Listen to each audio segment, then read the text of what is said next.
Alors, bonjour à toutes et à tous. Bienvenue à ce Midi de la Culture. Je me présente. Je suis Véronique Guévremont, professeure à la Faculté de droit de l'Université Laval, également titulaire de la chaire UNESCO sur la diversité des expressions culturelles et co-responsable de l'axe art, médias et diversité culturelle de l'Obvia. Alors, ce Midi de la Culture s'intitule Vers des politiques publiques aptes à favoriser la découvrabilité d'une diversité d'œuvres littéraires québécoises dans l'environnement numérique. C'est également le titre du livre blanc que nous lançons aujourd'hui. Alors, c'est entre autres, et même en grande partie grâce au financement de l'OBIA que ce projet a été rendu public, puisque la réalisation du livre blanc a fait l'objet d'une subvention dans le cadre du projet Innovant. En fait, le premier appel à projet Innovant pour la période qui couvrait la période 2020 et 2024. Je tiens d'emblée à présenter brièvement les membres de cette équipe de recherche. Donc, j'ai eu le privilège de diriger ce projet de recherche avec l'une de mes doctorantes, Iris Richer, qui effectue actuellement sa thèse à l'Université Laval. Nous avons également bénéficié de la précieuse collaboration de Joanie Grenier, qui est doctorante à l'Université de Sherbrooke, ainsi que de l'expertise de plusieurs collègues, René Audet, professeur à l'Université Laval, Pierre-Luc Désiel, également professeur à l'Université Laval, Octavio Coulez, philosophe et éditeur numérique, chercheur, également expert de la diversité des expressions culturelles pour l'UNESCO, ainsi que Audrey Laplante, professeure à l'Université de Montréal. Alors, je voudrais prendre vraiment quelques instants pour resituer peut-être ce projet, de vous donner quelques éléments de contexte, puisque la découvrabilité est un thème bien d'actualité, surtout depuis quelques semaines, alors que nous avons l'Assemblée nationale a adopté en décembre dernier la loi affirmant la souveraineté culturelle du Québec et édictant la loi sur la découvrabilité des contenus francophones dans l'environnement numérique.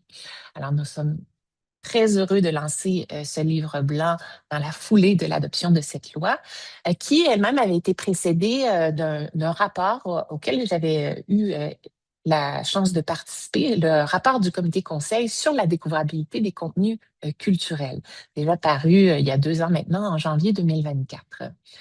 Mais le Québec n'en était pas à ses premiers travaux sur la découvrabilité, puisque ça fait déjà quelques années que le ministère de la Culture, notamment, est impliqué dans une réflexion sur ce sujet, ce qui avait d'ailleurs donné lieu il y a quelques années, en 2020, à la production du rapport de la mission franco-québécoise, oui, c'est ça, franco-québécoise, pardon, sur la découvrabilité en ligne des contenus culturels francophones.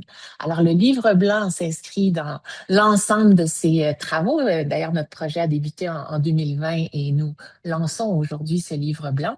Et nous nous sommes même appuyés sur certains de ces travaux puisque la définition que nous utilisons dans le cadre de ce projet est bien celle qui est proposée dans le rapport de la mission franco-québécoise et qui est la suivante que vous avez à l'écran. La découvrabilité d'un contenu dans l'environnement numérique se réfère à sa disponibilité en ligne et à sa capacité à être repéré parmi un vaste ensemble d'autres contenus, notamment par une personne qui n'en fait pas précisément la recherche. Je voudrais également vous donner quelques éléments de contexte plus internationaux. C'est un projet qui s'inscrit dans dans la contribution que l'on souhaite avoir, notamment à la chaire UNESCO, à la réflexion entourant les droits culturels qui sont protégés par le droit international et en particulier par l'article 15 du Pacte international relatif aux droits économiques, sociaux et culturels. Nous pensons que la découvrabilité, c'est un enjeu de droits humains, en particulier de droits culturels. Mais surtout, la réflexion sur la découvrabilité s'ancre aussi dans la mise en œuvre, dans les travaux visant à mettre en œuvre la Convention sur la protection et la promotion de la diversité des expressions culturelles, adoptée en 2005, mais qui dispose depuis 2017 de directives opérationnelles afin de guider sa mise en œuvre dans l'environnement numérique. Directives opérationnelles qui évoquent aussi, qui déjà, il y a presque 10 ans maintenant, attiraient l'attention des États sur ces enjeux de découvrabilité des contenus nationaux, locaux ou encore dans certaines langues.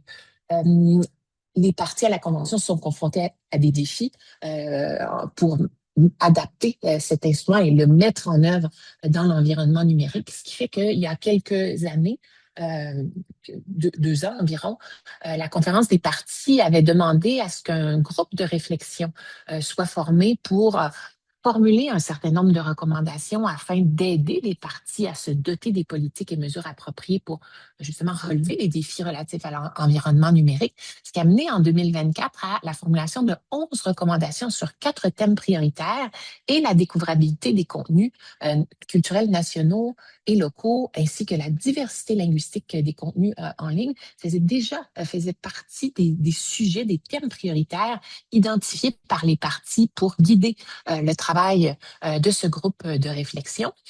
Et je terminerai en disant que, en ce moment, les parties mettent en œuvre les recommandations du groupe de réflexion et en particulier, se déroulait la semaine dernière la 19e session du comité intergouvernemental de la Convention de 2005 et à cette occasion, le comité a adopté une décision importante visant à recommander à la conférence des parties d'endosser, d'idées, d'élaborer au cours des prochaines années un protocole additionnel à la Convention de 2005, donc un nouvel instrument juridique contraignant qui serait attaché, annexé à la Convention de 2005 pour définir des droits et des obligations additionnelles concernant l'action des parties en matière de protection et de promotion de la diversité des expressions culturelles dans l'environnement numérique.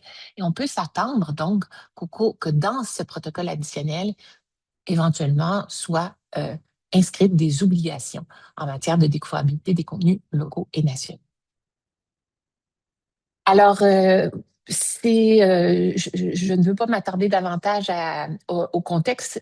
Évidemment, il y aurait beaucoup plus à dire puisque les projets de recherche aussi dédiés au thème de la découvrabilité se multiplient depuis, depuis quelques années, se multiplient, mobilisent de nombreux chercheurs, des représentants également des pouvoirs publics, des représentants de la société civile également. Donc, je pense qu'il y a une vraie prise de conscience qu'il est nécessaire d'agir désormais en faveur de la découvrabilité des contenus dans l'environnement numérique et que ces enjeux de découvrabilité peuvent aussi être spécifiques à chaque secteur. Certes, on a une loi qui vient d'être adoptée qui couvre plusieurs secteurs, mais il peut être utile aussi de pousser la réflexion plus loin pour s'adapter aux spécificités de chaque secteur. Et un des constats que nous avons auxquels nous en sommes arrivés à l'issue de nos travaux, c'est qu'il y avait encore peu d'études consacrées spécifiquement à la découvrabilité du livre en comparaison avec d'autres secteurs, notamment l'audiovisuel et la musique. Alors, nous espérons sincèrement que ce livre blanc aura quelque chose à apporter pour les chercheurs, mais bien évidemment aussi pour les décideurs et tous les acteurs du secteur du livre Québec. Alors, sans plus tarder, je vais maintenant demander à la co-directrice de ce projet de recherche, Iris Richer, de prendre la parole pour vous présenter plus en détail le contenu de notre document. Merci. Merci Véronique. Bonjour à toutes et à tous. Merci d'assister nombreux et nombreuses au lancement de ce livre blanc. Je vais vous présenter donc le projet de recherche et son déroulement, ainsi que le contenu final du livre blanc, avant de laisser la parole à mes collègues de l'équipe de recherche pour des présentations plus détaillées de certaines sections du livre blanc. Donc, ce livre blanc, il présente les résultats d'un projet de recherche qui s'est véritablement concentré sur la découvrabilité du livre québécois dans l'environnement numérique et s'est donc intéressé plus spécifiquement aux étapes de la distribution, de la diffusion et de l'accès dans un contexte numérique, dans le contexte numérique de la chaîne du livre au Québec. Dans l'esprit des instruments juridiques du droit international des droits humains et de la Convention de 2005 de l'UNESCO que nous venons de vous présenter, ce projet de recherche a porté plus spécifiquement sur la découvrabilité et la mise en valeur d'une diversité d'œuvres littéraires québécoises dans l'environnement numérique, incluant également donc des œuvres autochtones ou issues de minorités culturelles, et donc avec pour l'objectif de tenter d'œuvrer à l'amélioration de la capacité des lecteurs et lectrices du Québec à découvrir l'ensemble de ces œuvres dans l'environnement numérique. Il convient de préciser que l'IA générative n'a pas été considérée au sein de ce projet de recherche pour plusieurs raisons. D'une part, durant la période de recherche, cette technologie n'en était encore qu'à ses débuts, qu'il s'agisse des pratiques du public ou de celles des acteurs du secteur du livre, et elle était tout particulièrement utilisée à des fins de création de nouveaux contenus littéraires, un enjeu qui n'est pas couvert par le champ de cette étude. Néanmoins, il faut préciser que l'IA générative et notamment les outils conversationnels pourraient devenir l'un des principaux moyens de recommandation des contenus culturels et ils doivent donc nécessairement être pris en compte dans toutes les initiatives qui viseraient à favoriser l'accès à une diversité d'œuvres culturelles, y compris littéraires, dans l'environnement numérique. Et pour plus de précision sur l'impact possible de l'IA générative sur les enjeux liés à la découvrabilité, nous vous invitons à consulter l'état de la littérature du livre blanc qui apporte quelques précisions sur ce sujet. En ce qui concerne le déroulement du projet, il a débuté avec une phase préliminaire de recherche qui a été menée entre le début de l'année 2020 et juin 2021 et qui visait à établir un état des connaissances du domaine de recherche et à réaliser une recherche méthodologique. Par la suite, la spécificité de ce projet de recherche a été de mobiliser un panel constitué d'acteurs du secteur du livre au Québec lors de 2 phases complémentaires de collecte de données.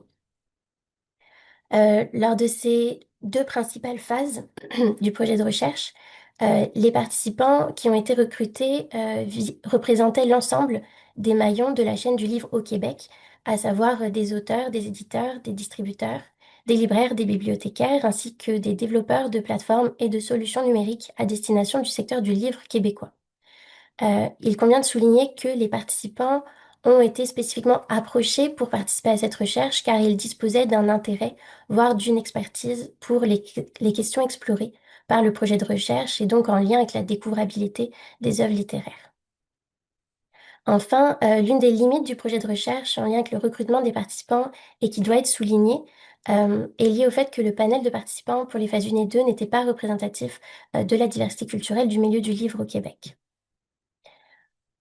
En ce qui concerne la présentation des objectifs spécifiques des 2 phases, la phase 1 de ce projet a été lancée au début de l'année 2021 et elle était consacrée spécifiquement à l'identification et à la synthétisation des expériences, préoccupations et besoins des acteurs du secteur du livre, eu égard à la découvrabilité d'une diversité d'œuvres littéraires québécoises dans l'environnement numérique. C'est 30 participants du secteur qui ont accepté de contribuer à cette phase 1 de la recherche, selon la répartition que vous pouvez voir à l'écran.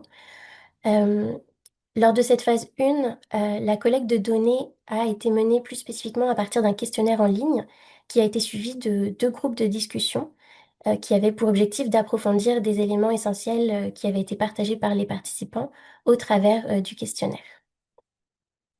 Les données récoltées lors de la phase 1 ont été déterminantes pour construire la phase 2 du projet, qui reposait sur une démarche méthodologique différente. Elle a également permis de constater qu'une grande majorité des répondants avaient des préoccupations à l'égard de la découvrabilité des œuvres littéraires québécoises, ce qui justifiait ainsi la réalisation de la seconde phase. La phase 2 de ce projet, lancé au début de l'année 2023, a visé plus précisément à déterminer des solutions, notamment dans le domaine des politiques publiques, qui pourraient être mises en place pour répondre aux préoccupations et besoins identifiés par les acteurs du secteur du livre lors de la phase 1. C'est ici 17 participants qui ont été impliqués dans la phase 2 et elle a été menée en adoptant la méthode Delphi, qui va être présentée plus en détail dans la partie suivante de ce webinaire. Pour un bref maintenant survol donc des différentes sections du livre blanc, il présente tout d'abord la méthodologie des 2 principales phases du projet de recherche, ainsi qu'une revue de la littérature pertinente autour du concept de la découvrabilité des contenus culturels dans l'environnement numérique, à la fois dans une perspective générale, mais également appliquée spécifiquement au secteur du livre. La section suivante présente les principaux déterminants du secteur du livre, à savoir les chiffres clés du secteur, ainsi qu'une présentation des acteurs locaux qui sont impliqués dans la mise à disposition des livres auprès des lecteurs et lectrices du Québec, qu'il s'agisse de livres physiques, numériques ou audio. Par la suite, la présentation des résultats de ce projet de recherche a été structurée par l'équipe de recherche autour de 3 thèmes. Les plateformes numériques, le premier thème, les données, ce qui inclut les métadonnées, les données d'usage pour le thème 2, et enfin les algorithmes et l'IA. Pour chacun de ces thèmes, les résultats de la phase 1 de la collecte de données sont présentés dans la section expériences et préoccupations, et les résultats de la phase 2 figurent quant à eux dans la section besoins et pistes d'action. Finalement, le livre blanc souligne quelques bonnes pratiques venues d'ailleurs, qui ont été identifiées, et propose une conclusion qui résume les principaux résultats obtenus, en particulier lors de la phase 2 du projet de recherche. Nous vous invitons également à consulter le sommaire exécutif du livre blanc qui résume les faits saillants et résultats des 2 phases. Dans la suite de ce webinaire, une présentation plus détaillée de la méthodologie de la phase 2 du projet ainsi qu'un survol de la section résultats du livre blanc va être effectué. Et cette présentation sera suivie d'une discussion ensuite avec nos panélistes invités qui sont des acteurs du secteur du livre et qui auront la parole pour apporter quelques commentaires sur le contenu du livre blanc. Et finalement, nous aurons également une période de questions et nous vous invitons à poser dès à présent vos questions dans la section clavardage du webinaire. Je laisse maintenant la parole au professeur Pierre-Luc Desziel pour une présentation de la méthodologie qui a été utilisée pour la phase 2 de ce projet de recherche. Merci beaucoup, Iris. Bonjour à toutes et à tous. Alors, avant de commencer, j'en profite d'ailleurs pour féliciter Iris et Véronique du leadership qu'ils ont exercé dans ce projet. Je pense qu'on a un très beau projet entre les mains. C'est en très grande partie grâce à votre leadership. Alors, c'est à moi que revient la tâche de parler un petit peu plus de méthodologie, de comment on est arrivé à arriver à nos résultats. Et je commence en disant que justement, Véronique, on a parlé un petit peu plus tôt, on a répondu à un appel de financement de l'Obvia en 2020 et un des critères pour le financement était d'avoir une méthodologie qui était un petit peu plus innovante, d'essayer de trouver des façons de faire qui étaient un petit peu différentes. Et c'est une des raisons pour lesquelles on est arrivé sur la méthode Delphi et surtout un Delphi modifié. Et c'est ce que je vais vous présenter aujourd'hui très rapidement pour ne pas trop vous embêter avec ces enjeux méthodologiques-là, mais qui demeurent quand même importants pour attester la solidité des résultats que Joanie va vous présenter plus tard. Alors, juste pour refaire une mise en contexte, il y avait une première phase que Iris vous a présentée plus tôt où on essaie d'identifier certains des défis, certains des problèmes, des enjeux qui étaient vécus en matière de découvrabilité du contenu culturel québécois. Et la phase 2 essaie de trouver des solutions ou de proposer des solutions, proposer des politiques publiques qui pourraient être amenées pour répondre à ces enjeux, à ces défis-là. Et donc, on est atterri sur la question de la méthode Delphi. La méthode Delphi, c'est une méthode de recherche qui est, peut-être qu'on peut retourner à la diapositive plus tôt, s'il vous plaît, qui est une méthode de recherche qui vise à identifier des points de consensus au point d'un groupe. Donc, c'est vraiment une méthode qui a été développée pour qu'on essaye de trouver un consensus, de trouver des compromis au sein d'un groupe et qui mobilise une communauté hétérogène d'experts. C'est important de le mentionner, où on va solliciter des experts, c'est-à-dire vraiment des personnes qui ont une connaissance approfondie d'une problématique, qui ont une connaissance souvent expérientielle d'un contexte et des enjeux qu'il peut soulever, mais aussi d'une communauté hétérogène, c'est-à-dire qu'il peut avoir différents points de vue, différents intérêts, différentes problématiques qui sont vécues différemment par ces personnes-là. Et on trouvait que justement, avec la découvrabilité des contenus culturels québécois, il y avait une diversité d'acteurs qui avaient peut-être des enjeux ou des problématiques ou des intérêts qui étaient différents. Et donc, d'arriver à trouver une méthode où on pouvait mettre en commun ces expertises différentes-là et d'arriver à établir un consensus était une bonne méthode. C'est une méthode qui a été développée dès les années 70, qui essayait d'arriver justement à éviter d'avoir juste des groupes de discussion, des focus groups, où des fois, il peut y avoir des biais, des positions d'autorité, des expressions, peut-être des personnes qui ont de la difficulté de s'exprimer en public. Donc, j'ai dans la prochaine diapositive une définition très rapide là, qui nous a été fournie par Maxime Sasseville, qui est un collègue ici à l'Université Laval. Mais peut-être juste vous expliquer très rapidement comment fonctionne la méthode Delphi avec quatre principales caractéristiques. Donc, la façon dont ça fonctionne, c'est qu'on va regrouper notre groupe d'experts. On va leur proposer déjà dans un premier temps des solutions. On va énumérer des solutions qui, je vais y revenir un petit peu plus tard, mais là, qui ont été élaborées aussi avec un comité d'experts dans le cadre du projet. Et on va inviter les participants de manière individuelle à dire s'ils sont d'accord ou pas d'accord avec cette proposition de solution-là. Nous, on a utilisé une échelle de 1 à 7, 1 étant pas d'accord, 7 étant très d'accord. Et les participants vont réagir à chacune des propositions en disant est-ce qu'ils sont d'accord ou pas d'accord. C'est quelque chose qui se fait de manière anonyme. Les personnes vont donc pouvoir exprimer leur opinion, leur accord ou désaccord avec certaines positions sans avoir à subir peut-être une pression de d'autres participants ou de d'autres personnes. C'est un processus itératif parce qu'après, l'équipe de recherche va collecter les sondages ou les questionnaires de chacun des participantes, va colliger les résultats, donc de dire, par exemple, pour la proposition numéro 1, on a une moyenne environ de 4 ou de 5, et on va redonner les résultats agrégés à chacun des participants en indiquant où ils se positionnent, eux, par rapport à ce consensus-là. Et on va donc faire une deuxième ronde pour voir si les participants, si les experts modifient finalement leur position en fonction du consensus qui commence peut-être à émerger ou de la position plus agrégée du groupe. L'idée, c'est de voir comment les personnes vont changer leur comportement, changer leur vue en fonction de l'opinion plus majoritaire qui aura été exprimée et de voir s'ils sont prêts à bouger, de faire certains compromis pour qu'on arrive à identifier un consensus. Donc, c'est un processus itératif en plusieurs rondes. Ça peut être 3 ou 4 rondes. C'est quelque chose d'anonyme au départ où on va avoir cette agrégation statistique des réponses individuelles et puis ce retour, ce va-et-vient finalement entre le groupe et chacun des membres. Si on passe à la diapositive suivante, un des avantages qu'on a, c'est qu'on aura un panel qui est hétérogène, qui permet l'exposition à un nombre plus important d'opinions et points de vue, mais aussi on arrive à un consensus qui est peut-être plus réaliste et peut-être plus pragmatique, qui s'ancre dans une réalité, qui s'ancre dans la réalité d'une problématique sociale, c'est-à-dire qu'on ne vise pas des consensus qui seraient qu'est-ce que idéalement dans un monde idéal on ferait, mais vraiment avec des personnes qui connaissent le terrain, qui ont une expertise, qui arrivent à essayer de dialoguer, à avoir un consensus qui pourrait être pratique, réaliste dans un contexte en particulier. Donc, pour ce projet, on trouvait que c'était quelque chose qui était intéressant. C'est aussi un processus qui va donc, dans une certaine mesure, respecter les attentes, les besoins et les inquiétudes des acteurs qui sont au cœur de cette problématique-là. Et dans la littérature, on trouve beaucoup de choses qui vont nous parler, par exemple, que c'est une forme de faire de la politique prospective, donc c'est-à-dire d'essayer de voir qu'est-ce que les acteurs qui sont impliqués dans un milieu voudraient voir arriver et donc d'essayer d'influencer l'évolution des politiques de cette manière-là. Et comme c'est un processus qui est scientifique, qui est très balisé, là, je vous le dis en grande ligne, mais il y a plusieurs étapes à faire. Donc, on aura une forte crédibilité des résultats de recherche.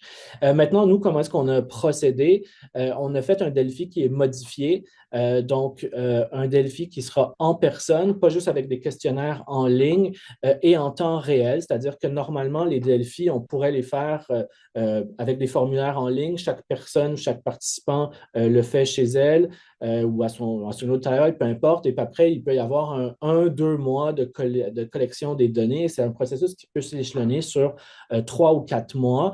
Nous, pour des enjeux de faisabilité scientifique, on avait la difficulté à faire ça sur plusieurs mois. Et donc, on a décidé de faire un Delphi qui est modifié, donc en personne, en temps réel, de faire nos 3 rondes en une seule journée parce qu'on avait l'opportunité, on réunissait tout le monde pour une rencontre de travail. Et donc, on s'est dit que ça serait une bonne opportunité de le faire. Dans la littérature, c'est quelque chose qui existe déjà. En fait, on a des chiffres qui commencent à dater un petit peu, mais de 2011, qui montrent qu'au moins 50% des Delphi sont faits de cette manière-là. Un des enjeux qu'on a, c'est que là, on aurait ce risque de briser l'anonymat, hein, c'est-à-dire que les personnes ne sont pas seules chez elles à remplir les formulaires, mais elles sont dans un groupe où elles voient quelles sont les autres personnes qui sont là. Et donc, on peut avoir un risque de réintroduire des biais. Donc, c'est quelque chose qu'on doit contrôler aussi, puis je vais vous expliquer un petit peu plus tard comment est-ce qu'on a fait ça.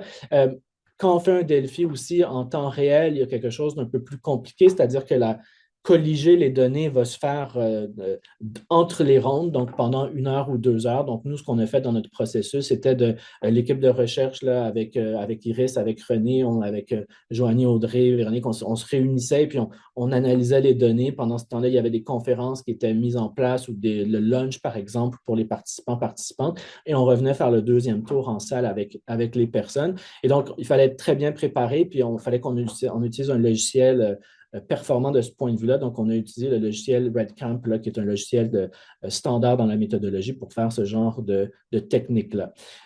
Donc, nous, comment est-ce qu'on a procédé? On a fait 3 rondes de questionnaires et on a rajouté aussi un focus group, un groupe de discussion le lendemain. Donc, on avait nos participants pour 2 jours. Donc, la première journée, on a fait 3 rondes et on a vu certains consensus émerger sur certains enjeux. Joanie va vous présenter ça dans les résultats dans les prochaines diapositives. Mais on a aussi ajouté, c'est quelque chose qu'on ne voit pas normalement dans les Delphi, mais vu qu'on avait tout le monde qui était là de plus intéressant, un groupe de discussion le lendemain où on représentait les données, mais là, au lieu de juste avoir une approche très quantitative où les participantes scoraient, excusez-moi l'anglicisme, une certaine proposition. Il y avait vraiment une discussion ouverte, donc on pouvait expliquer certains des résultats qu'on avait. Donc, il y avait une approche aussi beaucoup qualitative qui venait compléter le quantitatif. Les réponses, donc tout le monde était dans la même salle, mais les réponses étaient anonymes. Tout le monde avait un ordinateur, les questionnaires étaient anonymes, personne ne savait qui avait répondu quoi. Et on a eu au total 17 participants qui représentent, Iris vous l'a dit tout à l'heure, les différents maillons de la chaîne du développement du livre au Québec. Le questionnaire reposait sur des propositions qui avaient été identifiées lors de la phase numéro 1, mais qui avaient été aussi adaptées et retravaillées par l'équipe de recherche, notamment pour éviter les biais. Certaines des limites qu'on avait, par contre, c'est peut-être important de parler. Donc, ça s'est très bien passé. On a eu quand même des résultats très intéressants. Certaines des limites, peut-être pour une transparence scientifique, là, il y avait peu de temps pour la réflexion pour les participants. C'est vrai qu'on a un Delphi où on a 1 mois, 2 mois entre, les gens peuvent voir comment leur position peut évoluer. Là, tout allait très vite. Donc, il y avait peut-être un peu moins de temps pour la réflexion, mais on voyait quand même les choses bouger. Donc, on peut dire que ça fonctionnait quand même. Et on voyait très bien que les participantes voulaient, ils voulaient parler, ils étaient là, ils voulaient discuter entre eux, puis on les gardait à faire des formulaires plus anonymes devant leur ordinateur. Donc, c'est pour ça que le groupe de discussion la deuxième journée a permis de remettre cette dynamique un peu plus groupale de discussion. Mais c'est vrai que si on avait à refaire cette recherche-là ou s'il y a d'autres personnes qui veulent faire ce type de recherche-là, il y aurait peut-être ces 2 enjeux-là à regarder pour aller un petit peu plus loin en termes de méthode. Donc, voilà un petit peu pour le Delphi, comment on a procédé pour arriver au résultat. Et donc, maintenant, je cède la parole à Joanie Grenier qui va vous présenter les résultats de la recherche de manière plus générale. Merci beaucoup Pierre-Luc. Comme mes collègues vous l'ont dit, donc Iris et Pierre-Luc, les résultats ont été divisés dans le livre blanc en 3 thèmes, donc les plateformes, les données, les algorithmes, l'IA. Moi, je vais vous présenter aujourd'hui les résultats sur le premier thème, qui est sur les plateformes. Je vais diviser donc la présentation selon les résultats qu'on a obtenus lors des 2 phases. Donc la phase 1 qui était les expériences et les préoccupations des participants, des participantes. Donc, au niveau de la phase 1, d'emblée, il y a eu un paradoxe assez central. Oups, peut-être juste revenir. Merci beaucoup. Donc, d'emblée, il y a eu un paradoxe qui a émergé à la suite des données qu'on a colligées dans les questionnaires, dans les tables rondes aussi. À savoir que les plateformes, selon les participants, les participantes du milieu du livre, ont vraiment un aspect très, très, très positif pour le milieu du livre en ce qu'elles élargissent beaucoup l'accessibilité des œuvres littéraires québécoises à l'échelle mondiale. Donc, les participants et les participantes du milieu du livre ont souligné que grâce aux plateformes, on a vraiment une augmentation des possibilités de diffusion du livre québécois à l'international, donc vraiment une portée mondiale plus importante. On a aussi souligné la multiplication des espaces de promotion du livre québécois. Le fait aussi, par exemple, que grâce au web, grâce aux plateformes, on a vraiment maintenant un puits d'informations sur les œuvres qui n'étaient pas nécessairement disponibles avant. Et le fait aussi qu'en ligne, on a une sorte d'abolition des frontières géographiques, donc qui permet vraiment d'aller chercher des publics à l'international de façon beaucoup plus large. Donc, globalement, les plateformes, selon les participants, les participantes, ont vraiment des effets très bénéfiques pour le secteur du livre au Québec. À l'exception près que, et c'est là le paradoxe, que les œuvres québécoises, selon les gens qu'on a consultés, ils sont vraiment moins découvrables. Donc, c'est vraiment tout l'enjeu de la découvrabilité qui a été soulevé dans les résultats de recherche. Et pour les plateformes, on a donc ciblé 3 types de plateformes. Les plateformes transactionnelles, qui sont les plateformes sur lesquelles on peut faire des achats de livres. Les plateformes de prêt en bibliothèque, donc sur lesquelles on peut emprunter des livres numériques. Et les autres types de plateformes qu'on a résumées sous 3 sous-groupes. Donc, c'est-à-dire les plateformes d'écoute en continu, donc pour le livre audio, les médias sociaux et Wikipédia. Donc, on peut passer, s'il vous plaît. Merci. Donc, les résultats de la première phase concernant les expériences, les préoccupations pour les plateformes transactionnelles, ce qu'on a obtenu comme résultat, c'est qu'il y a vraiment une présence accrue des livres québécois en ligne, mais que cette présence-là accrue est comme enfouie, si on veut, sous l'offre française et les traductions. Donc, il y a eu plusieurs participantes qui ont mentionné que les œuvres québécoises sur les plateformes étrangères sont souvent noyés dans des sections de type livre en français, comme par exemple sur Amazon, mais c'est vrai aussi sur Kobo, sur Kindle, sur Indigo. Et que la raison pour laquelle finalement il y a un enjeu de découvrabilité, c'est que même si on a une présence accrue, donc on est capable d'aller chercher des livres québécois qu'on connaît, qu'on souhaite obtenir en tapant dans des moteurs de recherche, mais pour les découvrir, si on les connaît pas, là, c'est là où il y a vraiment des enjeux importants sur les plateformes, euh, particulièrement sur les plateformes étrangères, parce que sur ces plateformes-là, il n'y a aucune stratégie pour mettre en avant le livre d'ici, donc le livre québécois. Un autre résultat surprenant dans cette ronde, dans cette première phase-là, concernant les préoccupations, c'est qu'Amazon est arrivé en tête de liste des plateformes les plus consultées par les professionnels du secteur du livre. Et non pour acheter les livres, mais parce que Amazon a été signifié comme une plateforme qui permet des vérifications bibliographiques et du repérage de livres hors du circuit traditionnel. Donc, c'est une plateforme qui est assez complète pour un catalogue assez complet là, pour présenter les livres québécois et d'autres livres, évidemment. Mais donc, une bonne pratique, évidemment, c'est aussi les plateformes locales. Donc, on a les participants, les participantes ont souligné l'importance des plateformes locales, notamment les libraires.ca pour les librairies indépendantes du Québec, qui, elles, se distinguent vraiment d'Amazon parce qu'elles permettent vraiment de mieux mettre en avant les livres québécois. On peut passer à la prochaine slide. Merci.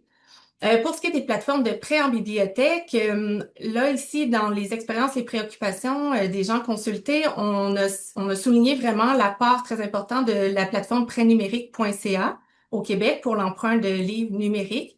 Donc, il y a eu une perception vraiment très positive auprès des participants, des participantes qui ont souligné que cette plateforme-là facilite vraiment la circulation des livres numériques québécois. Que c'est une plateforme aussi qui permet aux bibliothèques d'acheter une collection de livres numériques adaptés aux besoins de leur population, donc des gens qui consultent leur catalogue des bibliothèques. Et c'est également une initiative, donc une plateforme qui a permis à la chaîne du livre québécois de se structurer dans son offre numérique. Donc, globalement, au niveau des participants, des participantes, la plateforme numérique.ca, donc la plateforme d'emprunt de livres, est perçue de façon très positive. Mais on nous a souligné que c'est pas tout à fait la même perception auprès du public, des gens du public qui, eux, décèlent plus de points négatifs. Entre autres, le fait que sur les plateformes de prêt numérique, étant donné qu'on a un modèle qui est calqué sur le livre papier, donc au Québec, on a essayé vraiment de protéger la chaîne du livre québécoise en adoptant, si on veut, de façon informelle, la loi sur le livre. Et donc, on a une disponibilité qui est limitée des titres québécois à l'emprunt. Donc, on réduit le nombre d'emprunts simultanés pour permettre de calquer, si on veut, le modèle papier où il faut racheter des exemplaires au bout d'un certain nombre d'emprunts pour être capable d'encourager finalement la chaîne du livre, les éditeurs et les auteurs, les autrices. Et donc, étant donné qu'on réduit le nombre d'emprunts simultanés, il y a souvent de longs délais d'attente pour les livres qu'on souhaite emprunter, ce qui coince un petit peu au niveau du public. Et on a souligné aussi le fait, les participants ont souligné que la découvrabilité, donc la sérendipité, est quasi absente sur les plateformes de prêt. Donc, on a dit finalement que la découvrabilité, c'est beaucoup moins évident sur une plateforme, sur un catalogue numérique que d'aller sur place pour fouiller sur les étagères puis découvrir au hasard des livres. Et enfin, le point négatif aussi, c'est que le processus de prêt de livres numériques, ça demeure assez compliqué pour plusieurs usagers, usagères. Donc, il y a des enjeux ici de littératie numérique. Si on passe à la prochaine slide, donc pour ce qui est des autres types de plateformes, donc les plateformes d'écoute en continu pour le livre audio. Donc, les participants ont souligné qu'il y a vraiment des options locales qui sont limitées. Donc, au Québec, il y a essentiellement deux plateformes deux plateformes québécoises qui permettent l'écoute de livres numériques audio. Donc, il y a Audio de Radio-Canada et Nara, qui sont des plateformes vraiment québécoises, sauf que les plus utilisées pour l'écoute de livres audio, ce sont les plateformes transnationales comme Audible et Spotify. Et étant donné que pour le marché, le segment de marché du livre audio, ça fonctionne un petit peu différemment là, du marché du segment du livre papier ou du livre numérique. Le livre audio fonctionne en contrat d'exclusivité. Et donc, souvent, les éditeurs, les éditrices vont signer des contrats d'exclusivité avec une plateforme ou plusieurs, ce qui va réduire finalement l'accessibilité de ce format de livre-là québécois, étant donné qu'on ne retrouvera pas les livres sur toutes les plateformes. Et enfin, on a souligné que sur ces plateformes aussi, il y a des filtres il existe des listes pour découvrir des livres québécois, mais souvent, surtout sur Audible d'Amazon ou sur Spotify, il n'y a pas de filtres de recherche qui sont adoptés pour essayer de découvrir des livres québécois. Pour ce qui est des plateformes de médias sociaux, donc des réseaux sociaux, on a souligné, les participants ont souligné que c'est vraiment un facteur majeur de découvrabilité. Donc, la promotion qui est faite sur les réseaux sociaux, c'est très utilisé par les acteurs du secteur au Québec. Donc, on a souligné beaucoup l'importance des communautés de lecteurs et de lectrices qui sont, par exemple, sur BookTok, Bookstagram, sur les Booktubers aussi. Donc, le rôle des influenceurs, des influenceuses de livres est très importante en termes de plateforme.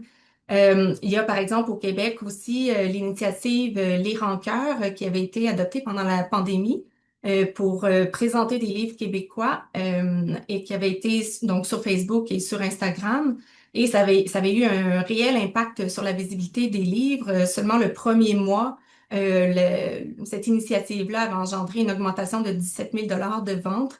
Donc, vraiment, l'importance des médias sociaux, ça faisait partie là, donc dans les expériences des gens du secteur comme quelque chose de très important. Et enfin, pour ce qui est de Wikipédia, là aussi, on a souligné l'importance pour les éditeurs, les auteurs, les autrices, d'avoir une page pour présenter leurs œuvres, pour centraliser l'information sur les œuvres québécoises, ce qui favorise le référencement. Par exemple, une personne autrice dans notre étude a souligné que le projet Créer du lien de Rhizome qui lui avait permis donc de créer une page Wikipédia pour ses œuvres et une page pour le profil d'auteur ou d'autrice. Ça avait eu un grand impact sur les recommandations de ses œuvres en ligne, notamment pour les recherches qui sont effectuées sur Google. Et donc, en résumé, pour la phase 1, donc les expériences, les préoccupations en lien avec les plateformes, il y a eu 3 grandes catégories de préoccupations qui sont ressorties. Donc, en premier lieu, la présence hégémonique des grandes plateformes. Donc, les participants, les participantes ont souligné le décalage qu'il y a entre les grandes plateformes comme Amazon, Spotify et autres qui occupent beaucoup de place, qui ont des environnements numériques très avancés qui ont des catalogues très grands, mais qui malheureusement présentent assez mal les œuvres québécoises. Il y a aussi un enjeu de technique, des enjeux techniques et de catalogage. Donc souvent, on a souligné les problèmes de consultation des livres en ligne, la difficulté d'obtenir des recommandations personnalisées de qualité, l'absence aussi d'un identifiant, d'un filtre ou d'un signe visuel qui permettrait de distinguer la provenance ou la nationalité d'un livre ou d'un auteur, d'une autrice. Donc ça, c'est un enjeu qui a été soulevé. Et enfin, le manque de littératie numérique, donc qui affecte à la fois les intervenants et les intervenantes du livre, mais aussi les gens du public. Si on passe maintenant à la prochaine slide pour la phase 2, en fait, donc après avoir colligé toutes ces informations-là, on a identifié, les participants et participantes ont identifié des besoins, des pistes d'action à mettre en place. En premier lieu, donc, ce qui a été souligné, c'est d'être capable d'identifier les œuvres québécoises sur les plateformes, donc pour tous les types de plateformes, mais de façon différente. Donc, dans les consensus qu'on a obtenus, donc dans la phase 2, là, qui était le Delphi, les participantes ont souligné que sur les plateformes transactionnelles, le consensus était que la catégorie œuvres québécoises devrait être visible dès la page d'accueil sur les plateformes. Pour le moment, la plupart des plateformes locales, donc comme Renaud-Bré, leslibraires.ca et autres, ont déjà une catégorie œuvres québécoises qui existe, mais souvent elle n'est pas visible dès la page d'accueil. Donc, un des consensus du Delphi, c'était que cette catégorie-là soit désormais visible dès la page d'accueil pour mettre en avant puis pour valoriser les contenus québécois. Mais c'est l'identification sur les plateformes de prêt, le consensus établi a été cette fois-ci non pas donc pas la même chose. C'était plutôt de déterminer un signe graphique distinctif, par exemple une fleur de lys, un encadré, un drapeau québécois, par exemple, soit sur les couvertures ou sur la fiche des livres. Donc, surtout, on voulait s'inspirer du bandeau éditeur québécois qui est déjà utilisé par prêtnumérique.ca. Et la raison pour laquelle il y a une différence donc dans l'identification des œuvres québécoises entre les plateformes transactionnelles et les plateformes de prêt, c'est vraiment lié aux différents publics à qui ces plateformes-là s'adressent. Pour les plateformes transactionnelles, étant donné qu'on s'adresse à un public non seulement québécois, mais aussi hors Québec, très vaste, c'est plus difficile, disons, de mettre des signes comme une fleur de lys ou un drapeau québécois qui n'ont pas nécessairement une signification à portée mondiale, donc sur les couvertures. Alors que pour les prêts en bibliothèque, où là, le public est davantage local, mais là, utiliser un signe graphique distinctif, ça a plus de valeur, si on veut. Et pour ce qui est des besoins, des pistes d'action aussi, il a été mentionné qu'il faudrait mieux définir qu'est-ce qu'on entend par livre québécois. Si on veut les identifier, il faut être capable de définir qu'est-ce que c'est. Et le consensus établi a été de dire que un livre québécois, en fait, ça se réfère au lieu de publication. Donc, c'est un livre publié au Québec. Donc, c'est un critère plus neutre et plus applicable pour le marché. Si on passe à la prochaine diapositive, donc le deuxième grande piste d'action, c'était l'encadrement et le soutien étatique de la découvrabilité du livre québécois. Donc, il y a eu comme consensus de légiférer pour encadrer la découvrabilité sur les plateformes transactionnelles, à la fois québécoises, mais aussi canadiennes et internationales, mais pas d'encadrement réglementaire. Donc, on n'a pas eu de consensus pour les plateformes de prêt. Parce que selon les participants, les participantes, c'était trop difficile pour le moment d'établir comment on pourrait le faire sans fragiliser le modèle qui a été mis en place pour protéger la chaîne du livre au Québec.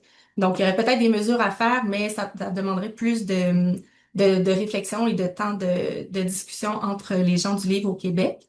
Et enfin, donc la mesure finalement en termes d'encadrement et de soutien qui a été la plus soulignée, c'était de privilégier le financement plutôt que la seule réglementation législative, parce que ce qui est ressorti beaucoup, c'est que le référencement, par exemple, les métadonnées, la présence sur les médias sociaux, l'adaptation constante aux avancées technologiques, c'est des efforts très complexes qui nécessitent beaucoup de temps, beaucoup de ressources humaines, économiques et autres. Et donc, les acteurs du livre ont mentionné avoir un besoin important là, en termes de soutien financier. Dernière mesure qui finalement a été sortie comme étant la mesure prioritaire dans le consensus, c'était de promouvoir vraiment les plateformes québécoises auprès du public québécois. Quand on a fait le Delphi, donc la deuxième phase de la recherche, les gens du livre venaient tout juste de participer à la 15e journée internationale, pas internationale, pardon, interprofessionnelle du secteur du livre. Et dans le cadre de cette journée-là, il y a une étude qui était parue sur les habitudes et les comportements de consommation en ligne des livres par Somme. Une étude qui mentionnait que 24% des Québécois, des Québécoises achètent leurs livres papier en ligne sur Amazon par rapport à 7% en librairie. Et que pour ce qui est des livres numériques, ben là, 64% des gens achètent leurs livres numériques sur Amazon ou Kobo.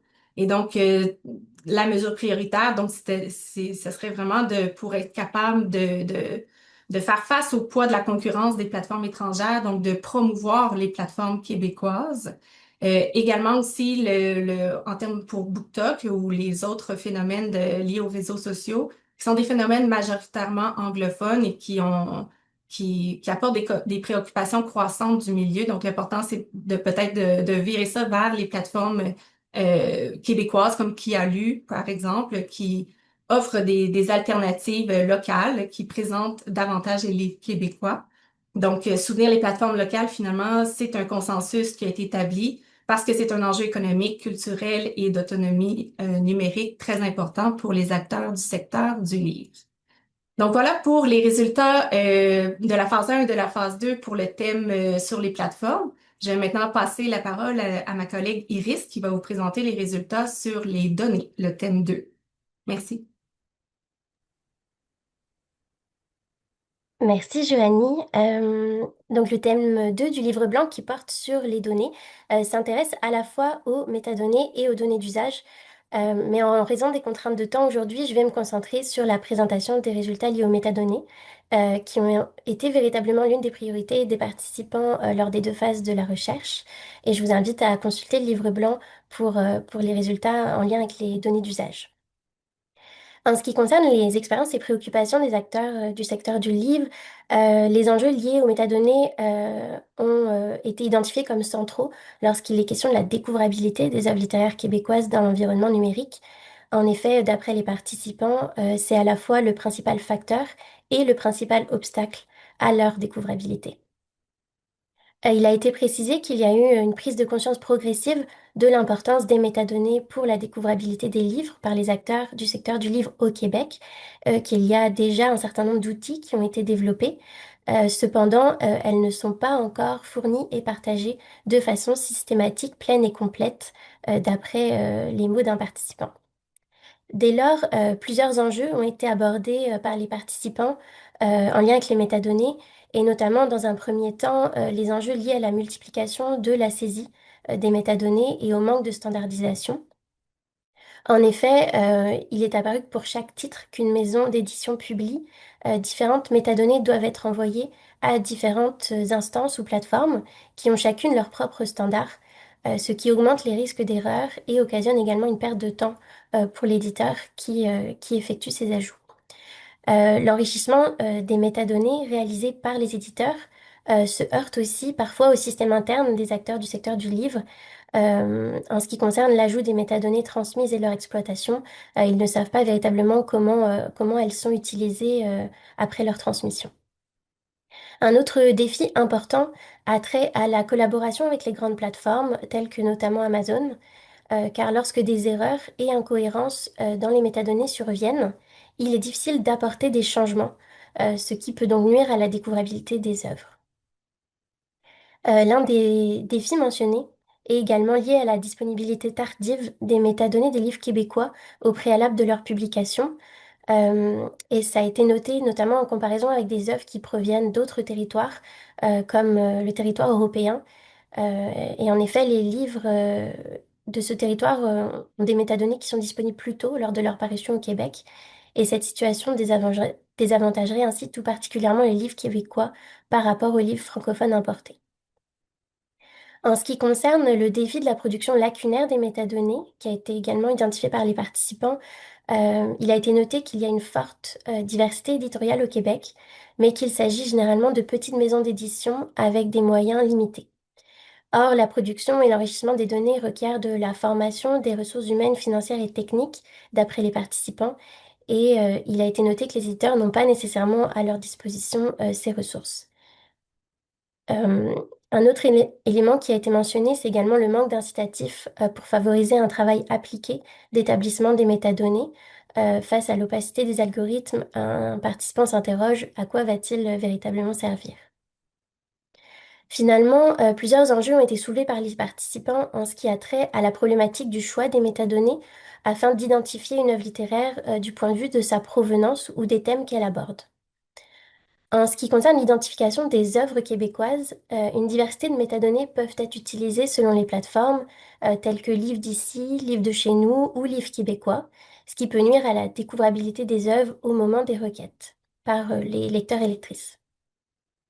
Par ailleurs, si la majorité des participants affirment que le fait qu'une œuvre littéraire est d'origine québécoise devrait davantage être mis de l'avant, il y a un participant qui a également souligné que selon lui, qualifier ces œuvres plutôt comme francophones pourrait permettre d'améliorer leur découvrabilité. L'ajout également de la métadonnée québécois euh, oui, pardon. L'ajout de la métadonnée québécois en fonction de l'auteur ou de l'éditeur de l'œuvre, qui ont chacune des limites, a également été discuté. Et en ce qui concerne finalement le sujet de l'adaptation des métadonnées au contexte québécois, euh, il apparaît que les codes tels que Théma, qui sont utilisés par les acteurs du secteur pour décrire et qualifier le contenu des œuvres, donc ajouter vraiment des métadonnées descriptives sur le contenu, ces codes sont parfois incomplets et inadéquats. Euh, il y a des termes qui sont manquants et que les acteurs du secteur ne peuvent pas utiliser. Et de plus, il s'agit parfois de métadonnées qui n'ont pas été créées spécifiquement pour le Québec. Elles ne sont donc pas toujours adaptées au contexte culturel québécois, voire parfois bien traduites en langue française. Et enfin, un dernier point en lien avec les métadonnées et la diversité culturelle des œuvres littéraires au Québec. Généralement, les métadonnées ne précisent pas l'appartenance d'un auteur à une minorité culturelle du Québec ou à un peuple autochtone. Et en l'absence de cette identification, il n'est pas toujours facile de repérer ces œuvres dans les catalogues. Plusieurs répondants ont cependant indiqué ne pas souhaiter identifier un auteur sur la base de son appartenance à une nation autochtone ou à une minorité culturelle, et des remarques similaires ont été émises lorsqu'il s'agit des personnages d'un livre. Selon plusieurs participants, l'ajout d'une telle information devrait dès lors être réalisé uniquement après consultation de l'auteur ou de l'autrice de l'œuvre.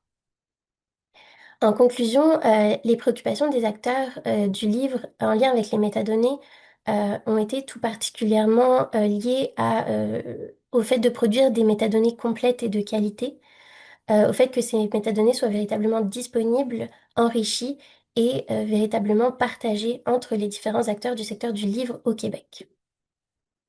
Ce qui nous amène maintenant à la phase 2 du projet de recherche pour ce thème 2. Donc au cours de la phase 2, nous avons plusieurs mesures afin de favoriser la découvrabilité d'une diversité d'œuvres littéraires québécoises en lien avec les métadonnées qui ont fait consensus. Et ces mesures se réfèrent tout d'abord au choix des métadonnées liées à l'identification des œuvres.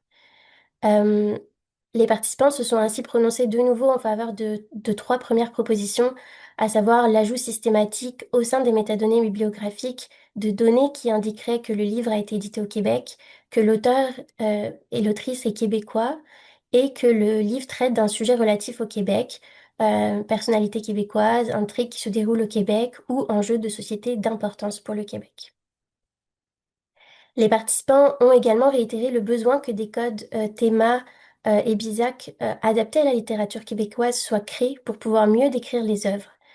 Et afin de faciliter la mise en œuvre de cette dernière mesure, le rôle de la Banque de titres de langue française, la BTLF, a été souligné puisque des comités nationaux étaient en préparation au moment de la collecte de données de la phase 2 du projet, afin de faire des recommandations pour la version actuelle de Théma, qui a donc vu l'ajout de plusieurs termes en lien avec le Québec. C'est cependant un travail qui est toujours en cours pour ajouter des termes pertinents pour le contexte québécois. Cependant, il y a également quelques enjeux qui persistent également en lien avec Théma, et notamment la possibilité d'effectuer des recherches thématiques sur les sujets abordés par les livres et de pouvoir croiser les données dans les moteurs de recherche grâce à l'exploitation des thémas. Par ailleurs, il persiste également des enjeux de formation et de modernisation des structures informatiques de certains acteurs du secteur afin de pouvoir utiliser et enrichir avec les codes théma. Ultimement, les participants ont également mentionné le besoin d'un outil qui guiderait le choix des métadonnées vers celles qui sont les plus pertinentes. Enfin, la proposition d'ajouter une option permettant aux auteurs et autrices du Québec de s'auto-identifier dans les métadonnées bibliographiques a fait consensus et elle serait accompagnée idéalement d'informations sur les effets potentiels de cette identification. Et une telle mesure pourrait donc favoriser la reconnaissance des œuvres écrites par des auteurs issus de la diversité culturelle grâce à des données spécifiquement repérables. En ce qui concerne les métadonnées et les plateformes numériques, les participants ont émis un consensus quant à la proposition qui viserait à ce que des moyens soient déployés, notamment par le gouvernement du Québec, afin de contraindre les plateformes numériques à collaborer davantage avec les acteurs québécois de la chaîne du livre pour véritablement assurer une bonne utilisation et gestion des métadonnées. Les participants ont insisté sur le fait qu'il s'agit aussi d'enjeux mécaniques et opérationnels, cependant, davantage que de législation. Et il serait important d'aller finalement vers des systèmes de mise à jour qui soient plus fluides et automatisés pour éviter la rétention de données et faciliter les mises à jour des métadonnées. Il s'agirait donc d'avoir des moyens pour revoir les infrastructures techniques et soutenir les acteurs du secteur, notamment grâce à des subventions et du financement à long terme. Enfin, une dernière proposition a été que soit soutenue par le gouvernement la création d'une page Wikidata pour chaque livre québécois. Et c'est une mesure qui a également obtenu le consensus des participants. Et enfin, en dernier lieu, il y a 2 mesures qui ont été tout particulièrement identifiées comme des priorités par les participants. Et la première serait l'attribution d'aide aux acteurs de la chaîne du livre en termes de ressources humaines. Cela comprend l'embauche de personnel qualifié, car comme le souligne un participant, la création de métadonnées très bien structurées, cela reste un métier. Mais il y aurait également besoin de soutien pour un niveau de formation minimale des équipes éditoriales pour que les métadonnées de base soient également toujours présentes. La formation doit également être continue, car les modèles évoluent. Et enfin, les participants ont également souligné la pertinence, encore une fois, du développement d'un guide des bonnes pratiques. Finalement, la dernière mesure que les participants ont estimé qu'elle devrait également être priorisée, c'est le développement d'un socle commun de métadonnées québécoises. En effet, les métadonnées ne sont pas utilisées de la même façon par les différents intervenants de la chaîne du livre. Cependant, il existe la nécessité de construire un socle commun. Et plusieurs avancées ont été mises de l'avant par les participants, notamment une collaboration accrue entre la BNQ et la BTLF, et surtout la mise en place du hub de la BTLF.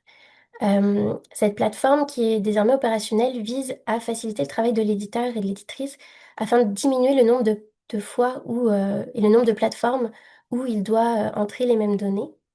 Et donc, une fois entrée à la BTLF, la donnée va être structurée et transmise aux différents acteurs pour faciliter ainsi le partage de données complètes et de qualité. Ainsi, le projet de la BTLF faisait consensus auprès des participants et un soutien sur le long terme devrait être envisagé selon les participants. Ça conclut pour moi la présentation donc, des résultats du thème 2. Je vais laisser la parole à Octavio Coulest pour la présentation du thème 3 sur les algorithmes et l'intelligence artificielle. Merci.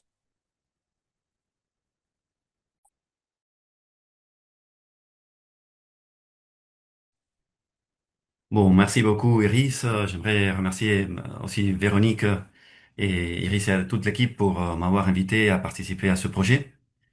Donc, je vais essayer de résumer en quelques minutes les principaux résultats du thème 3 concernant les algorithmes de recommandation et l'IA. Alors, pour ce qui est de la phase 1 liée aux expériences et préoccupations, il y a 5 grands groupes d'inquiétudes. Le premier groupe est consacré à des problèmes sur la qualité et la pertinence des algorithmes de recommandation. Il faut dire que pour la plupart des participants et des participantes, les algorithmes des moteurs de recherche, l'algorithme de recommandation et des réseaux sociaux constituent sans doute l'un des principaux facteurs de découvrabilité pour les livres. Mais en général, ils sont identifiés comme un obstacle majeur en raison notamment du fonctionnement opaque de ces algorithmes, du fait que les offres qui sont proposées apparaissent paramétrisées par défaut, donc on ne peut pas les personnaliser, et aussi par le manque de visibilité des offres québécoises dans les recommandations qui résultent de l'utilisation de ces algorithmes. Ensuite, le deuxième point est lié à la recommandation et l'accès à une diversité d'œuvres littéraires, y compris québécoises. Ici, plus de la moitié des répondants et répondantes ont déclaré être fortement préoccupés et préoccupés par cette question. Et cela en raison de la variété insuffisante des livres recommandés par ces systèmes, aussi par le cycle répétitif des recommandations, par les biais du type commercial, les biais qui favoriseraient les chiffres de vente plutôt que l'intérêt ou la qualité des œuvres, par le fait qu'il est difficile de donner de la visibilité aux ouvrages de fond. Et il y a eu aussi, c'est intéressant qu'il y a eu dans ce point des discussions sur comment on pourrait mettre en œuvre des biais favorables pour la découvrabilité des œuvres littéraires québécoises. Troisième grand point, l'impact des algorithmes sur les acteurs de la chaîne du livre, littératie numérique et accessibilité de ces outils. Aussi, c'est clair pour la plupart des participants et participantes qu'il y a un potentiel réel derrière l'utilisation des algorithmes de recommandation, mais leur utilisation sur les plateformes privées est obscure. Elle se fonde sur des données privées et elle est sujette à des modifications sans préavis. Seulement une minorité des répondants ont jugé ces outils accessibles. Ils ont aussi souligné qu'il y a un manque de données afin d'améliorer l'apprentissage des algorithmes. Point 4, les enjeux éthiques liés à l'utilisation des systèmes de recommandation dans le secteur du livre. On a repéré des préoccupations par rapport aux biais potentiels de ces systèmes, pas seulement les biais commerciaux comme je mentionnais avant, mais en général toutes sortes de biais, de stéréotypes, leur transparence et explicabilité, la protection de la vie privée et enfin la portabilité des données. Point 5, au-delà de l'IA, le rôle des acteurs humains dans la découvrabilité. Il y a des craintes par rapport au remplacement possible de la fonction de la recommandation des libraires et des bibliothécaires par des algorithmes. Un bon nombre de participants et participantes signalent que les acteurs humains jouent un rôle essentiel dans la découvrabilité d'une diversité d'œuvres littéraires québécoises et qu'il serait souhaitable de penser peut-être à une approche hybride qui combine l'expertise humaine et les algorithmes. Je passe maintenant au slide suivant, qui est lié aux besoins et aux pistes d'action, donc la phase 2. Et il y a ici deux grands groupes de questions. Dans le premier groupe, il faut dire qu'il y a eu plutôt du consensus. Sont des réponses liées à la mise en place d'un cadre législatif et éthique par le gouvernement du Québec afin de réglementer l'utilisation des algorithmes de recommandation. Le gouvernement de Québec devrait légiférer donc pour encadrer le recours aux algorithmes par les plateformes transactionnelles, surtout pour favoriser la découvrabilité des œuvres francophones et en général la découvrabilité d'une diversité de genres littéraires, c'est-à-dire romans, essais, poésie, théâtre, bande dessinée, etc. Une diversité aussi d'œuvres autres que les nouveautés, ainsi qu'une diversité d'œuvres autochtones et issues de minorités culturelles. Mais il faut ici signaler que cette idée de légiférer pour obliger les plateformes à imposer un biais favorable à une diversité d'œuvres littéraires québécoises n'a pas reçu de consensus sur les moyens précis à prendre pour y parvenir. Ensuite, dans le même premier point, elles ont signalé que la loi sur le livre doit être révisée afin de l'adapter à l'environnement numérique. Il faut légiférer pour garantir la transparence et l'explicabilité des algorithmes de recommandation. Et en général, il faut soutenir le développement de principes éthiques afin de responsabiliser tous les acteurs de la chaîne du livre au Québec concernant l'utilisation des systèmes d'IA. Finalement, en ce qui concerne les outils et stratégies à adopter pour bonifier la découvrabilité face à l'utilisation des algorithmes, plusieurs propositions ont été discutées. Par exemple, allouer des ressources aux libraires et plateformes québécoises pour le développement d'algorithmes de recommandation. Aussi renforcer les capacités techniques des acteurs québécois concernant les systèmes de recommandation. Encourager la mutualisation des systèmes et des ressources entre acteurs locaux pour optimiser les algorithmes. Et finalement, investir dans des initiatives de recommandation non algorithmiques. Par exemple, avec la recommandation humaine pour mettre en œuvre la littérature québécoise. Cependant, il faut signaler qu'aucune de ces propositions de ce deuxième groupe consacré aux outils et stratégies n'a atteint le seuil de consensus. Cependant, cela ne signifie pas que ces suggestions doivent être négligées. Au contraire, elles restent pertinentes et méritent une attention approfondie. Surtout les trois premières, c'est-à-dire allouer des ressources aux libraires, renforcer les capacités techniques et encourager la mutualisation des systèmes. Donc voilà pour le thème 3 et je passe la parole à Véronique. Merci. Merci beaucoup à tous les trois, Joanie, Iris et Octavio. Je terminerai simplement en évoquant le fait que au-delà des trois thèmes qui ont été couverts par l'essentiel là, des recommandations et des points de consensus qui ont été atteints, les discussions ont permis de dégager d'autres pistes de réflexion.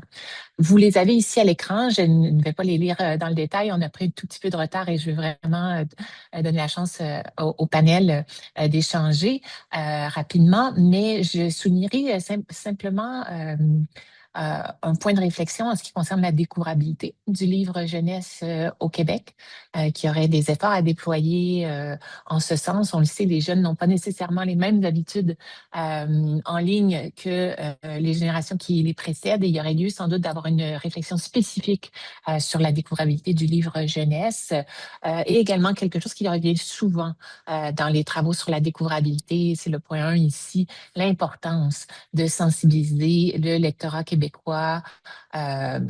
au livre québécois, les sensibiliser à l'importance d'accéder à une diversité de contenus littéraires québécois. Encore une fois, un sujet sur lequel des réflexions plus approfondies et des actions aussi pourraient être entreprises au cours des prochaines années.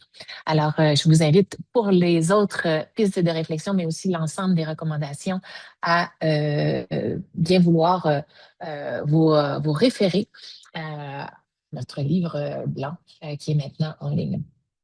Alors, je voudrais maintenant céder la parole à mes deux collègues qui animeront la suite de la discussion, soit Audrey Laplante et René Audet. Merci Véronique.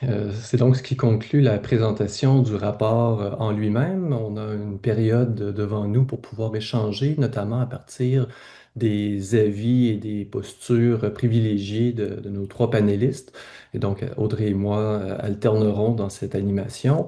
Pendant la discussion, pendant la courte présentation qui suit, j'invite évidemment les gens qui nous écoutent à laisser dans le module de discussion certaines questions, commentaires qu'on aura peut-être le temps de relayer par la suite après l'échange avec les trois panélistes. Donc, nous avons le plaisir d'avoir avec nous Madame Karine Vachon, qui est directrice générale de l'Association nationale des éditeurs de livres et de Québec Édition depuis 2020.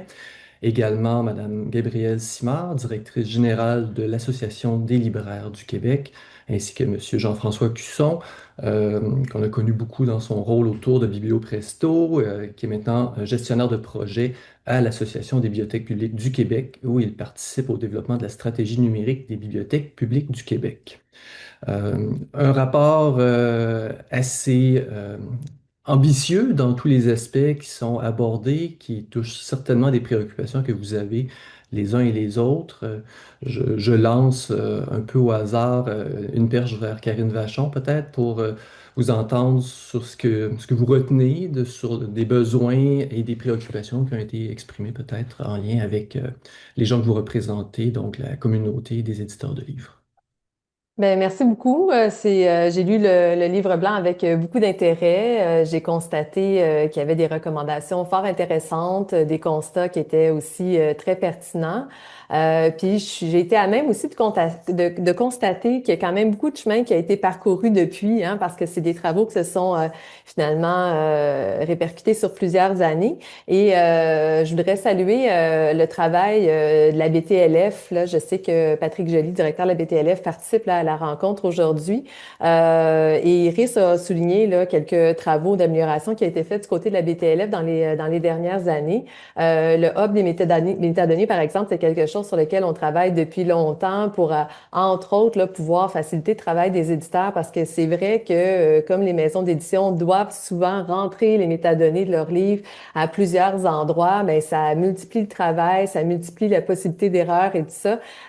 Donc, le fait d'avoir de plus en plus, finalement, ce hub-là qui se met en place, qui va permettre aux maisons d'édition de rentrer les métadonnées, finalement, à un seul endroit pour pouvoir faire en sorte qu'ils soient utilisés sur une diversité de plateformes, ça fait vraiment une différence. Et les améliorations techniques aussi, parce que la plateforme sur laquelle les éditeurs rentrent leurs métadonnées, là, c'est la plateforme éditeur qui est gérée donc par la BTLF, l'espace éditeur. Puis l'espace éditeur a connu des améliorations dans les dernières années aussi, qui fait en sorte qu'elle est plus ergonomique, plus facile, ou ça pour les éditeurs de rentrer les métadonnées, qui fait en sorte qu'il y a moins d'erreurs aussi qui peut être faite, plus d'uniformisation des données également.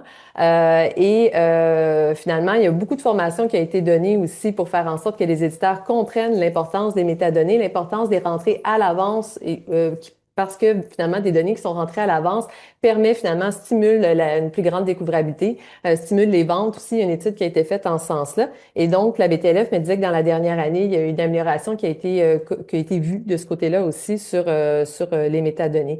La BTLF aussi travaille avec Éditeur, qui est un groupe là, qui développe les standards de ThéMA, entre autres, puis tout le travail qu'ils ont fait là, avec ce collectif-là sur la décolonisation des données par rapport aux œuvres autochtones, par exemple, ça a été fait vraiment de façon très précise, dans le respect aussi de la reconnaissance des œuvres autochtones. Donc maintenant, c'est possible de les identifier. Je pense que les éditeurs sont très sensibles aussi à l'idée de travailler avec les auteurs pour avoir leur accord avant d'identifier une œuvre de dite autochtone et tout. Et il y a aussi des thémas, des codes thémas qui ont été développés pour mieux identifier finalement des thèmes québécois aussi. Donc ça, c'est quelque chose qui va vraiment pouvoir permettre là une grande amélioration de la découvrabilité des œuvres québécoises en ce sens-là. Donc ça, c'est des éléments que je voulais souligner parce que c'est dans la continuité du travail. Puis ça, il y avait des constats qui allaient en ce sens-là, des préoccupations de l'ensemble du secteur du livre également sur ces questions-là. Puis, ben, ce travail-là est rendu possible, entre autres, là, grâce au soutien là, du ministère de la Culture et des Communications sur les enveloppes qui touchent la standardisation des données auxquelles la BTLF a pu finalement avoir recours, mais aussi des maisons d'édition qui ont déposé des projets là, dans le cadre de l'appel sur la standardisation des données, puis qui ont pu travailler à l'amélioration de leurs données également. Donc voilà, c'est ce que je voulais dire là, pour le premier point, même s'il y a plein de sujets qu'on pourrait aborder. Oui, peut-être que sur ça, je voudrais, c'est intéressant d'avoir le point de vue des éditeurs. Maintenant, j'aurais bien aimé savoir qu'est-ce que M. Cusson en pense sur le rôle des bibliothèques, sur les bibliothèques publiques, bibliothèques nationales. Je sais que vous avez œuvré dans ces deux types d'institutions-là. Si par rapport que ce soit aux métadonnées, l'enrichissement des métadonnées, la standardisation ou les deux autres thèmes, donc par exemple les plateformes. Je sais que vous avez travaillé à prêt numérique, à l'élaboration de prêt numérique ou pour les algorithmes et données d'usage qui font aussi partie, j'imagine, des préoccupations que vous avez eues au moment de créer Prêt numérique. Vaste sujet. C'est des préoccupations qu'on a beaucoup en bibliothèque, puis parmi les projets sur lesquels je travaille en ce moment, notamment au sein de l'Association des bibliothèques publiques du Québec pour l'ensemble des bibliothèques, on voit la découvrabilité vraiment sous l'angle de la mutualisation. Donc, comment on est capable de mieux travailler ensemble, comment on est capable de déconstruire certains silos qui existent beaucoup dans les bibliothèques en ce moment, pour tout un paquet de raisons, notamment des raisons technologiques, là. Donc, chaque bibliothèque a son propre système et c'est très, très difficile de se parler d'un système à l'autre. Donc, on a beaucoup d'enjeux d'interopérabilité. En bibliothèque, on a généralement des métadonnées qui sont très, très riches parce que on prend des choses qui viennent de l'industrie, mais on fait aussi énormément de catalogage, que ce soit fait localement en bibliothèque, mais à travers des structures qu'on s'est données au niveau national. Donc, je pense entre autres au Service québécois du traitement documentaire, à la Bibliothèque nationale, à BANQ, etc. Mais ça reste beaucoup fait en silo. Ce que font les bibliothécaires dans tout leur travail au quotidien en termes de recommandations, de mise en valeur, c'est aussi quelque chose qui, malheureusement, entre guillemets, se perd parce que c'est fait de façon très, très locale. Il n'y en a pas de traces. C'est un travail qui est difficilement récupérable à l'échelle nationale, à l'échelle des réseaux. Donc, comment, par exemple, si un bibliothécaire de Trois-Rivières a fait une mise en valeur de la poésie québécoise contemporaine, ben, ça reste à Trois-Rivières, puis on n'en entend pas parler ailleurs. Comment on peut mettre ça en réseau, comment on peut profiter les uns des autres de ces choses-là, c'est quelque chose qui nous intéresse particulièrement, puis on pense qu'on peut aller vraiment chercher de la découvrabilité de ce côté-là. Aussi, ben, vous le savez, traditionnellement, les catalogues de bibliothèques, c'est des catalogues, c'est-à-dire que c'est une barre de recherche. Des fois, c'est de la recherche avancée, là, où on demande aux gens d'écrire des ISBN dont on n'a jamais entendu parler. Mais je pense qu'il faut aussi aller de plus en plus vers de la découvrabilité, donc vers de la proposition.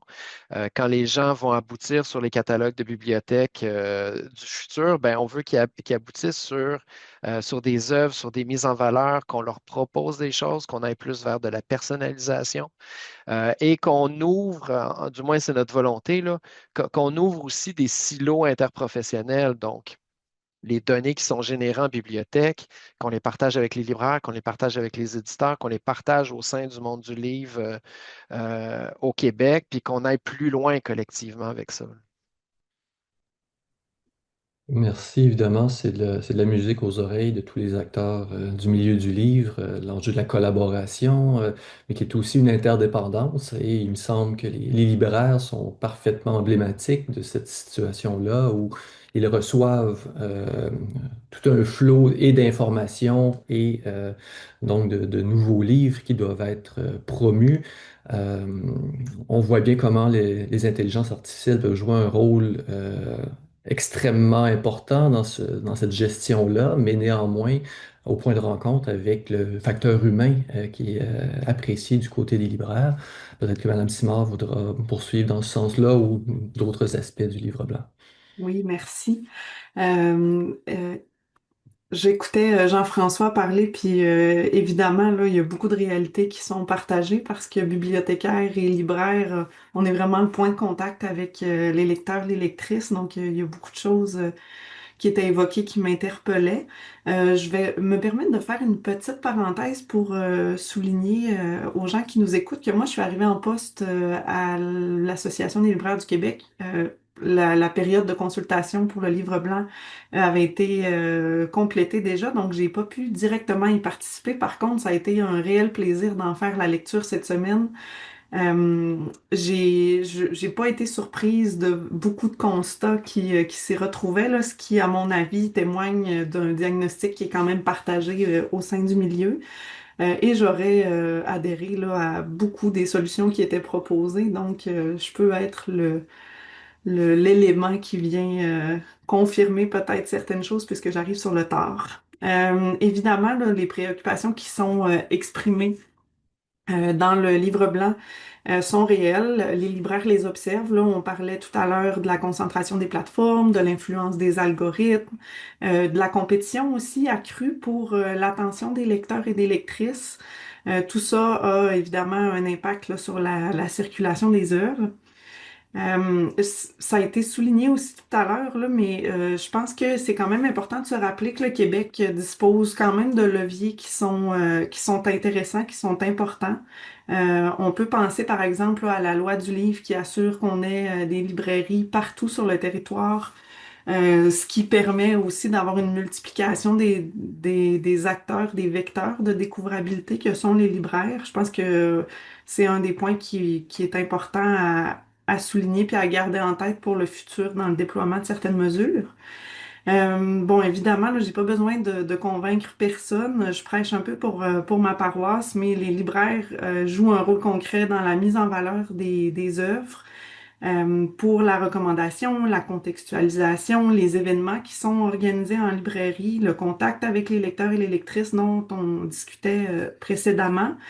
Puis je pense que ce volet humain-là peut être un vecteur puissant de découvrabilité si on vient l'arrimer pertinemment avec tous les outils technologiques dont on dispose.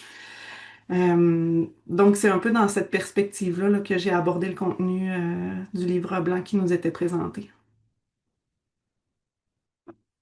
Merci beaucoup. Effectivement, là, la loi sur le livre a été mentionnée comme étant importante, mais peut-être que devant être révisée pour tenir compte, parce qu'elle n'a pas été révisée de façon importante là, pour tenir compte des livres numériques, livres audio qui sont de plus en plus importants, là.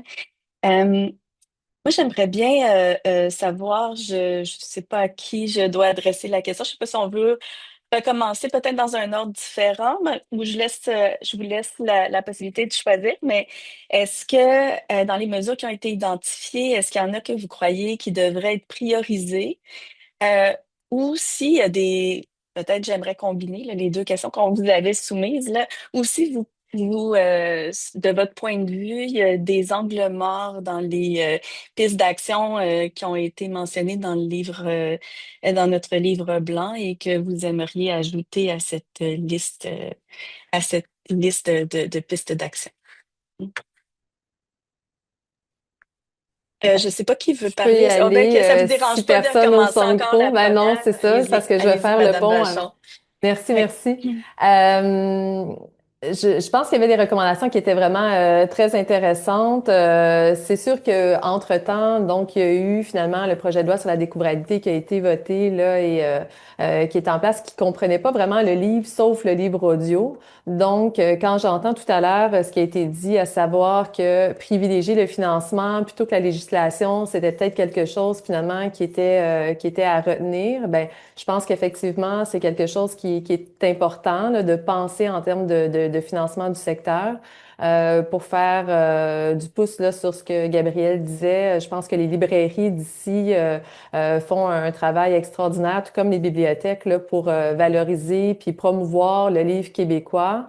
Puis je pense qu'il faut, en termes de souveraineté culturelle, continuer d'encourager finalement les plateformes d'ici, que ce soit par exemple les sites web de commercial qui vendent des livres au grand public et qu'on continue de les rendre plus concurrentiels par rapport aux plateformes étrangères.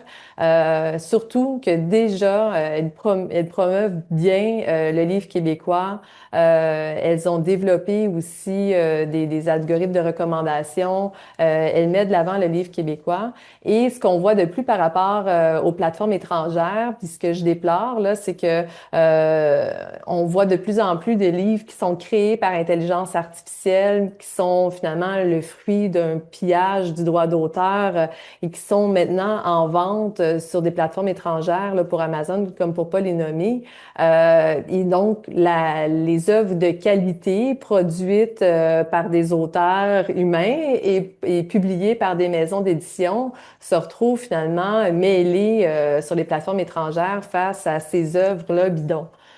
Donc, face à ce phénomène-là, finalement, qui nous rassure pas du tout par rapport à l'offre étrangère et à l'offre des plateformes étrangères, je pense que on doit valoriser finalement les plateformes d'ici, les encourager et bien les soutenir, reconnaître l'importance de l'innovation du secteur. Je pense que le secteur du livre a toujours souhaité être innovant. Vous avez souligné tout tantôt Lire en cœur, par exemple, de l'ALQ qui a été faite là, pendant la pandémie.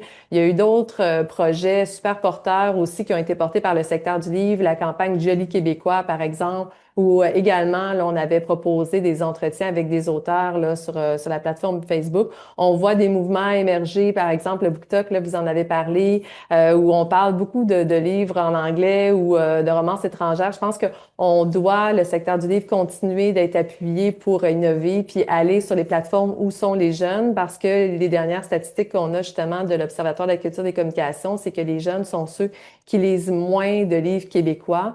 Donc, on a un travail à faire auprès de la jeunesse et un travail à faire pour aller les retrouver là où ils sont également sur les plateformes qu'ils fréquentent. Et je parle pas de plateformes commerciales, mais plutôt plus les réseaux sociaux. Donc, voilà. Si je Est-ce peux que... poursuivre Ah, un peu oui, sur vas-y, des éléments Jean-François. que Karine amenait, puis j'ai l'impression que c'est quelque chose qu'on a moins vu dans le rapport qui était vraiment autour de l'industrie du livre ou de la découvrabilité du livre. Mais je pense qu'il faut faire plus de liens entre le livre et d'autres produits culturels, de créer des passerelles, de créer des ponts, de faire en sorte que quand les gens, euh, quand les gens consomment, que ce soit des films, de la musique, ben, qu'on puisse créer du lien avec le livre, qu'on puisse créer du lien avec des plateformes du livre et non pas seulement essayer d'augmenter la découvrabilité, mais à l'intérieur de plateformes que finalement, ce sont déjà des lecteurs qui utilisent ou qui fréquentent. Il y a quelque chose dans la découvrabilité qui, pour moi, qui est fondamental, puis qu'on n'a peut-être pas vraiment mentionné comme terme jusqu'à maintenant, c'est les non-lecteurs. Comment on va chercher des gens dont ce n'est pas déjà l'habitude ou le réflexe culturel en termes de consommation. Puis c'est là que la découvrabilité, quant à moi, prend tout son sens et non pas nécessairement euh, d'essayer d'alimenter plus des gens qui ont déjà cette habitude-là au quotidien, là. Donc, comment on fait lire plus les gens? On Euh, enfile peut-être, Anne-Simard, peut-être? Oui, oui, ben, c'est ça, peut-être rapidement parce qu'on doit clore à 13 heures, mais on aimerait bien vous entendre. pas de souci. En fait, là, tu sais, à la question qu'est-ce qu'on prioriserait, c'était quand même difficile parce qu'il y avait vraiment beaucoup de belles options, puis il y a beaucoup de choses qui s'entrecroisent aussi, là, qui sont, sont interreliées, si on peut dire, là, mais je pense que ce qui rassemble pas mal la majorité des options, justement, c'est le soutien financier qui va être accordé au milieu parce que on a déjà un milieu qui s'en sort plutôt bien avec, puis qui arrive à innover puis à faire de belles choses avec des moyens qui sont limités, mais à un moment donné, cette capacité-là, elle a des limites, je pense, pour tous les maillons de la chaîne. Donc, si on veut continuer d'innover sur le côté de la découvrabilité, ce qui implique beaucoup d'investissement en temps, en plateforme, en compréhension, en éducation, mais on a besoin d'avoir des ressources qui viennent soutenir ça. Donc, à mon avis, si on avait à en choisir une, je pencherais peut-être vers celle-là. Ben, merci beaucoup. Malheureusement, c'est tout le temps qu'on avait, mais j'aimerais remercier chaleureusement là, nos trois panélistes qui ont pu représenter aussi les différents acteurs du milieu là, qui ont participé à la recherche qui a mené au livre blanc. Fait que, merci beaucoup. Et maintenant, je vais passer la parole à Véronique qui va faire pour le mot de fermeture, de clôture. Merci. Merci Audrey, merci René et surtout merci à nos trois panélistes qui ont pris le temps de prendre connaissance de notre livre blanc et de participer à cette discussion aujourd'hui. Gabriel Simard, Jean-François Cusson et Karine Vachon, votre présence est extrêmement appréciée. Alors oui, simplement un mot de la fin pour dire à quel point j'ai apprécié euh, travailler avec toutes les personnes qui ont contribué à ce projet de recherche. J'ai nommé en tout début de rencontre l'équipe rapprochée, là, le petit noyau dur de chercheurs et collaborateurs. Mais je vous invite à la page 2 du livre blanc à aller voir la longue liste des personnes qui ont apporté à une étape ou à une autre leur soutien. Je pense notamment au comité conseil composé de Liette Cao, Juliette Denis, Harold Gendron, Clément Laberge, Christian Roy. Merci beaucoup. Vos conseils ont été extrêmement précieux. Comité aviseur étudiant également, Tom Lebrun et Clémence Varin, plusieurs auxiliaires de recherche. Et encore une fois, les acteurs du secteur du livre qui ont répondu avec beaucoup d'enthousiasme à la participation, à notre invitation à participer à ce projet de recherche. Et merci pour votre patience. Oui, c'est une recherche qui s'est étendue sur plusieurs années. On sait que pendant ce temps, les technologies numériques ont continué à évoluer. C'est pendant cette période que l'IA générative est devenue aussi accessible à tous, ce qui soulève de nouvelles préoccupations sur la création de livres par IA, mais aussi cette concurrence entre contenu synthétique et créativité humaine, en quelque sorte. Donc, il y a encore de la place pour poursuivre la réflexion. Et en tout cas, merci pour la confiance que vous avez placée dans ce projet de recherche. Ce fut un réel privilège de le co-diriger. Un extraordinaire travail d'équipe qui a été mené, mais je dois, en terminant, surtout mentionner le travail absolument extraordinaire d'Iris Richer, avec qui j'ai co-dirigé ce projet. Et sans son travail acharné, nous ne serions pas arrivés à ce résultat. Alors, je vous invite à aller consulter le livre blanc en ligne, à le lire et bien entendu à nous écrire si vous avez des questions ou même si vous souhaitez éventuellement avoir une discussion avec nous au sujet des recommandations. Merci au public, merci à vous tous d'avoir été en ligne. Je vous souhaite une excellente journée et je vous dis à la prochaine. Merci, au revoir.